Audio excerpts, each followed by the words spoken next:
Hi, I'm Coach Hallis, and welcome to episode 31 of the Keeping It Real vlog. This is the first week of quarter four. So we have started the final quarter of the school year.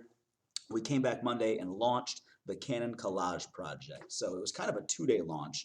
We started by reading the short story by Lamar Giles called There's Going to Be a Fight in the Cafeteria on Friday, and You Better Not Bring Batman. I believe that's the full title. Like I mentioned before, it's a story about representation of minorities in media with a particular lens of the superhero genre. And the students responded pretty well to it. And the following day, we also looked into traditional representation in academic canon as well as entertainment. So we looked at the top 10 most frequently read books in high school, finding that, for example, all 10 authors were white, 7 of which were male. Of the 3 female authors, 2 of them were the same woman, Charlotte Bronte. And then we looked at the top grossing films adjusted for inflation and found that of the top 10, almost all of them were white, and almost all the leads were male. And we talked a little bit about demographics in the country and how financial incentives lead towards art and different reasons that representation issues kind of exist as they do. And then finding exceptions of finding minority lead films that had a lot of success, and started talking about minority authors and the progress that's kind of been made in this area. We also found of those 10 books that the most contemporary one was from 1960. And we were fortunate enough to be able to have a Zoom call with Lamar Giles himself, as he wrote that story that we read, and he is an alumnus of Hopewell High School. So he zoomed in with us for about 45 minutes and gave a lot of great information, gave a lot of insights, talked about progress that's been made, talked about his contributions, how he writes for those kinds of characters, and how he represents characters that don't fit his own demographics, such as like writing for a woman. Talked about different mediums, and he gave some of his responses to, for example, films and different songs and things like that.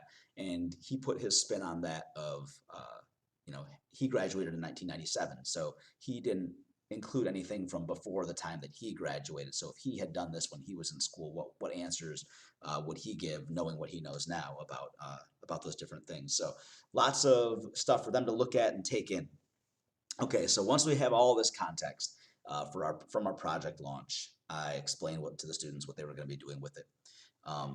I told them to start filling out lists before spring break. Most of them did not, which is kind of what happens anytime you say like, hey, do this thing over spring break. But I gave them a chance, and I did at least get it in the back of their minds that at some point they were going to do this. And they've been sent to hey, start talking to people from different generations in your family, talk to your teachers, talk to people who who may not look like you, or get as many different diverse perspectives as possible about things from these different categories. And they've begun that. Their first assignment was due yesterday. Most of them got it submitted, not necessarily complete. A few still need to get that done. But yeah, the process has begun. This is very much like this particular project is a hard turn from the group project we did last quarter to something that's very individual, very personal, and you're very personally accountable for every deliverable, every step along the way. Hey, yesterday was when our songs list was due, essentially a first draft. So when they come back, we have a 3-day weekend, unfortunately, in my opinion. When we come back on Tuesday, their films list is due. So they had a day today that they should have been done with their songs and working on their films, and we're looking for film titles and explanations as to why they belong, and ranked as well. All that's supposed to be done. So we're going to be a little behind just based on what I'm seeing from right now, but we'll just kind of monitor and adjust. One last thing. Again, this is my first time doing this project, so I really don't have a barometer for necessarily the best way of pacing or things like I won't know as much as I will at the end of doing it this time. But I felt like something was missing. Obviously, as you can see behind me, this is where all of their laser engraved collages are going to go. This is kind of what mine looked like. Theirs will be vertical. They're all going to fit into there, along with the QR code that links people to their websites that have all this information on it. Um, Still felt like something was missing. I mean, I've got this technical kind of exhibition where their work is all going to come together and it's going to be put someplace, but that's also all going to happen at the time that they're basically leaving school on a tight time frame. But I still felt like, there's just there's some piece missing to make this come to life for them. And what I decided on was I'm going to share their websites with different adults, and they're going to come in and ask each kid 3 questions. So, for example, my assistant principal has agreed to do this. I'll give him, like, let's say 2 different kids. I will send him their websites ahead of time. And then in that last week that they're here, when their website has been done, their collage has been laser engraved, it's all done. He'll come in after seeing their website and ask them any 3 questions that he wants. He could ask about the collage. He could ask about, hey, why did you put this film as your number 7? I see your explanation, but could you tell me a little bit more? Or, hey, what was your favorite scene in that movie? Or what's your favorite lyric from this song? Or why did you pick this and put it in number 5 instead of number 4?